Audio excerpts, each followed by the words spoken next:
مسافرت غازی امان الله خان به اروپا.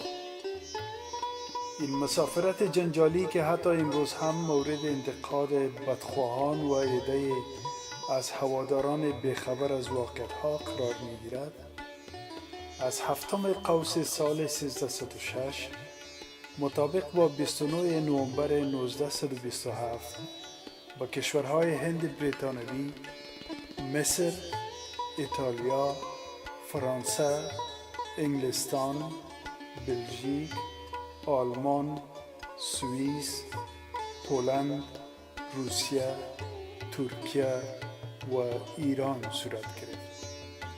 شاه امان الله بعد از بازدید از این 12 کشور به روز یکشنبه 10 سرطان 1307 به کابل برگشت. غازی امان الله خان سفرش را با نطق وداعی در چمن قصر دلکشا آغاز نمود که در آن مامورین ملکی و نظامی و اهالی شهر و ششگروهی کابل که تعداد آنها بالغ بر 12,000 نفر میشد جمع شده بودند.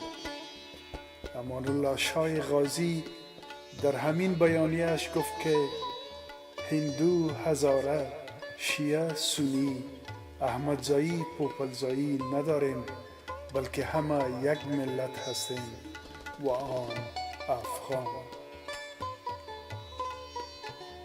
شاه در حمایت از استقلال کشور اعلام نمود که اولین نعمتی که افغانستان نائل است استقلال می باشد. پس استقلال خود را همیشه حمایت کنید و برای محافظت آن بیدار باشید، چه دشمنهای استقلالتان همیشه از آن راهی که شما را از طرف آن بیخبر می داند به شما پیش خواهند آمد. شاه امان الله خان غازی به ارتباط سفرشان با انتشار یک اعلامیه شاهی نوشت که بعد از مطالعه اوضاع اراده سفر اروپا کردند. خواستم آنجاها آیین و قوانین و ترتیب اثرها و دستورالعملها و هکذا راه و طرق تطبیق اصلاحات، انتظام، انکشاف، صنعت، حرفت و غیره امور پیشرفته و مجرب را به طور مستقیم و عینی ملاحظه و مطالعه کرده به اندوخته ها بیفزایم. آشنایی با شاهان و سران و سروران کشورها، با تمدن‌ها و مدنیت‌ها، با مردمان و طرز و سبک حکومات و حکومتداری‌ها، انتباهات و اندوخته و دستاوردهای سفر و از همه اولویتر معرفی کشور در انزوا گذاشته شده افغانستان از مسائل اهم و ضروری پنداشته شده است. غازی امان الله خان راجع به مقصد و غایه سفرش گفت: اگرچه من منظور و مقصد سفرم را اجمالاً توضیح کردم، لیکن شاید بعض افراد و اشخاص به درک و مفهوم آن مواجه و دشواری شده باشند. لذا یک بار دیگر منظور سفر را وضاحت و صراحت روشن‌تر می‌دهم. به ارتباط سفرم دو مقصد را می‌خواهم برجسته توضیح کنم. اولین مقصد من این است تا بهترین و مفیدترین چیزها را در کشورم به ارمغان آورده و رایج بسازم. دومین مرامم این است که با اروپا بگویم و تفهیم کنم که افغانستان در سرزمین وسیع خدا نیز یک ملک و مملکت است و در نقشه کره ارض اینک موجود می باشد. با گفته دکتر ویکتور گریکویچ کارگون، شاه این سفر را از هندوستان آغاز کرد و انگلیس ها با آن توجه زیاد معطوف داشته کوشیدند از آن برای تقویه نفوذ خویش بر شاه و حصول مواضع از دست رفته در افغانستان بهره برداری کنند. اما با وجود پذیرایی مجلل، امان الله خان در اولین بیانیه عمومی خویش اندیشه های مخالف اهداف سیاست بریتانیا را در هندوستان ابراز نموده و طی سخنرانی خیش در ضیافتی که در کراچی به افتخارش ترتیب شده بود و هم در اجتماع انبوه مردم بمبئی، مسلمانان و هندوان را با وحدت دعوت نموده راجع به از بین بردن نفاقهای ملی و مذهبی در میان آنان تأکید کرد. پادشاه افغانستان به روز جمعه 24 قوس سال 1306 ضمن نماز جمعه در مسجد جامع مشهور بمبئی که به امامت و خطابت خودش ادا شد، به اختلافات و کینه و کدورت بین مسلمانان و هندوها و استفاده انگلیس ها از آن اشاره نموده و مسلمانان هندوستان توصیه نمود که از تجاوزات خود منصرف شوند، زیرا تا وقتی که این نفاق ها وجود داشته باشد اهالی آن سرزمین به حقوق آزادی خود نمی رسند. با گفته مرحوم وکیلی پوپلزایی، شاه امان الله خان که طرفدار جدی آزادی کشور پهناور هند از سلطه انگلیس بود، یگانه عامل آن را اتفاق مردمان هند می دانست و به هر یک جمعیت مسلم و غیر مسلم همین تأکید اتفاق و ترک نفاق می فرمود. چنانچه در وقتی که معاهده را با انگلیس امضا نمود، گفت این معاهده را که من با شما امضا می کنم معاهده صلح است و نه دوستی. معاهده دوستی را وقت امضا می کنم که بریتانیا حقوق آزادی هند را به رسمیت بشناسد. محتوای سیاسی بیانات غازی امان الله خان باعث نگرانی انگلیس ها گردید، زیرا کسب استقلال افغانستان بر نهضت‌های آزادی بخش ملی نه تنها در هندوستان بلکه در سایر کشورهایی که در قید وابستگی مستعمراتی انگلیس قرار داشتند تأثیر عمیقی از خود به جا می‌گذاشت. بیانات رئیس دولت که راه رشد مستقلانه را برگزیده بود تا اندازه معین مضمون ضد بریتانوی و ضد استعماری داشت. غازی امان الله خان در پیام به مردم هندوستان گفت که آزادی به هدیه دادن نمی شود بلکه باید آن را کسب کرد. من هراس ندارم از این که سرم یا تختم فدا شود. دفاع و قناعت به چیز کم برابر است با عقب روی. دشمنان از منازعات و تفرقه ها در جامعه بیدرنگ استفاده می نمایند. در حال حاضر ضرورت مبرم و درجه اول تأمین وحدت مسلمانان و هندوان و حصول آزادی هندوستان می باشد.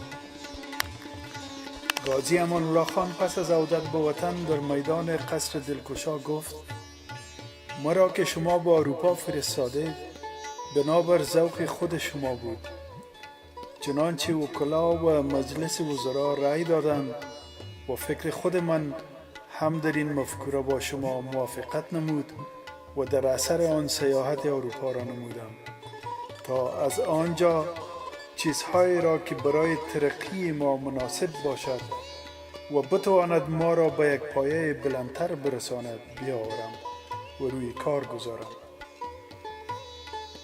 برای اطمینان خاطر شما میگویم در دنیا ممالکی که بعضی چیزها دارند به آن فخر میکنند، اگرچه هیچ کدام آن احتیاج خود را پوره نداشته و محتاج به دیگری است. مثال یکی معدن تیل دارد و دیگر معدن زغال سنگ دارد و هکذا هر کدام یک چیز دارند و با آن فخر می‌ورزند. الحمدلله در افغانستان تمام آنها موجودند. آنچه خوبان همه دارند تو تنها داری. خدای مهربان ما طوری که زمین مقدس افغانستان را در موقعیت نسبت به دیگرها امتیاز داده و آب خوشگوار آن را که همه قوتها از آن است به ما عطا کرده و همچنان به داشتن معادن بیشمار مانند تیل، زغال سنگ، طلا، مس لاجورد، لعل، یاقوت، زمرد، جنگل ها از تمام ممالک ممتاز گردانیده. اما چیزی که شما کم دارید علم است. اگر عالم شدید گمان می کنم بهترین ممالک به شمار خواهید رفت. لذا شما را در آموختن و عرفان توصیه می کنم تا می توانید کوشش کنید اولاد خود را در مکاتب برای تحصیل علوم و فنون داخل کنید. اروپا امروز مرکز ترقیات مادی دنیاست. مسلم است که ما در دین مکمل و پاک خود به تقلید هیچ کس احتیاج نداریم و به قدسیت دین اسلام خود از همه مردم بهتر دانسته ایم و ایمان کامل داریم. اما در قسمت معاملات دنیایی باید همان مرکز ترقیات مادی دنیا را تقلید نماییم. سفرهای امان الله خان در مجموع حیثیت افغانستان را در صحنه بین المللی ارتقا داده. افغانستان به حیث یک دولت مستقل و آزاد بر اساس تساوی حقوق با کشورهای جهان مناسبات دوستانه برقرار ساخته و تصمیم قاطعانه مشی سیاست مستقل خارجی رویاهای استقرار نفوذ سیاسی سابقه انگلیس در این کشور را با ناکامی و شکست مواجه ساخت. برخلاف ادعای مصارف کمرشکن سفرهای غازی امان الله خان به کشورهای اروپایی و آسیایی، باید گفت که این سفرها تنها یک عمل سیاسی نبوده بلکه جزو مهم برنامه‌های اصلاحات بود. او در پهلوی استحکام موضع سیاسی کشور برای تغییرات جدی بعدی اقتصادی و اجتماعی به جلب کمک‌های لازمه نیاز داشت. طوری که جریده امان افغان نوشت این سفر به منظور آمادگی شرایط جهت بهبود و رفاه و افزایش ترقی وطن ما صورت می‌گیرد. شاه امان الله خان توانست توجه حلقه های صنعتی برخی از کشورهای اروپایی را جلب نماید. عقد موافقتنامه ها و امضای قراردادها درباره صدور جوازنامه برای شرکت های غربی جهت طرح و تأسیس راه‌های آهن و استخراج ذخایر معدنی بر مبنای رعایت جدی اصول استقلال ملی در امر جلب سرمایه خارجی در اقتصاد افغانستان از اهمیت مهم برخوردار بود.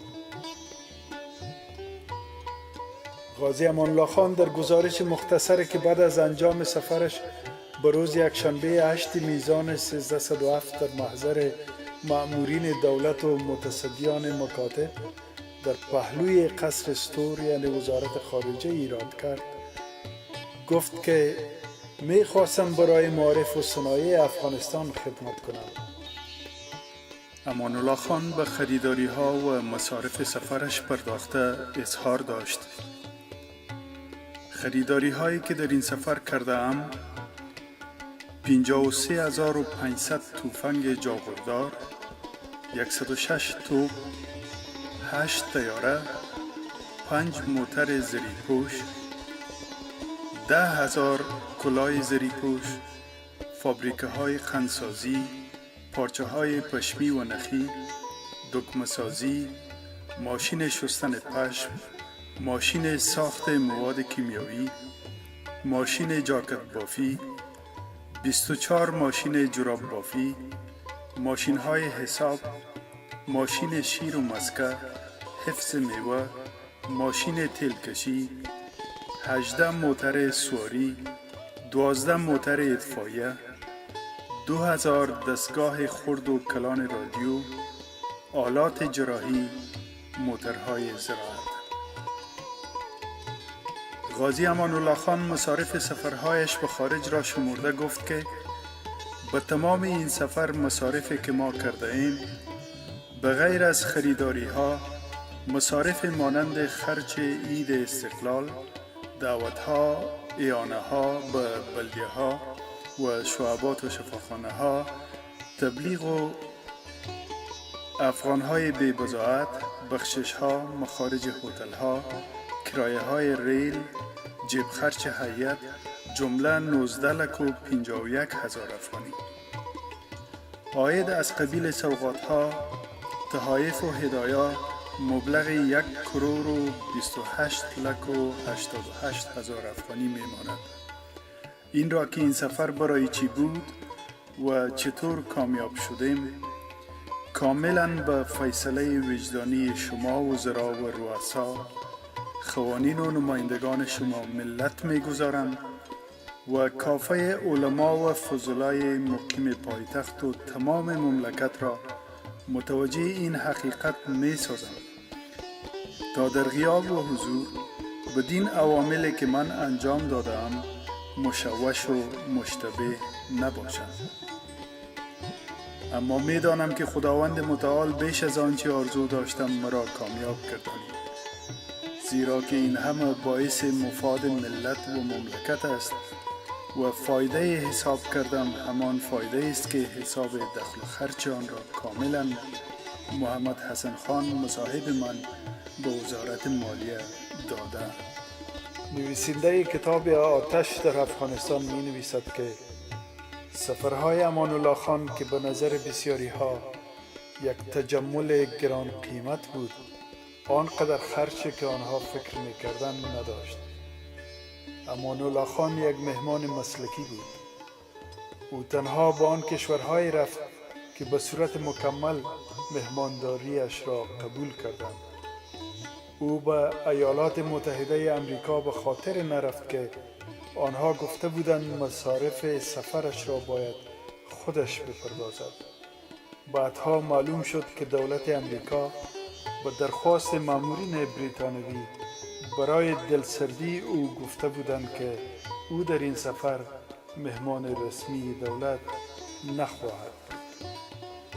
از سفر غازی امان الله خان این نکات خیلی ها مشهور مانده است. انگلیس ها او را شاه پراسرار یا مرد بزرگ شرق خوانده و گفتند او در این سفر آنچه را دیده میپرسید، میفهمید و میخواست آن را هم درک و هم اخذ کند. فرانسوی ها قدر و منزلت ناپلیون را به امان الله شاه دادند. آلمان ها او را فریدریک یعنی شاهزاده وطن پرست مدافع کشور خودش گفتند.